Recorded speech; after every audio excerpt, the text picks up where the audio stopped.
বাচ্চা হলে কি রে বাচ্চাকে ফুলনি লাগিয়েছে তাই তো কাগজ কি লাগছে না বাচ্চা শিং কাটা দিছে বুঝছেন ভরা আসলো ওই পার লুকা ছিল মাটি আসলো মাটি দা পুড়ে দিছে সাপোস আসলো তো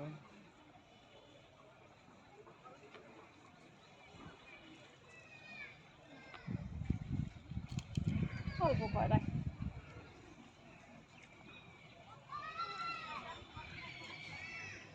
রমেশ করছে কুমির বলে আছে বা কুটি আমার কাছে কুমির চিড়িয়াখানা আছে ভিতর আছে দেখি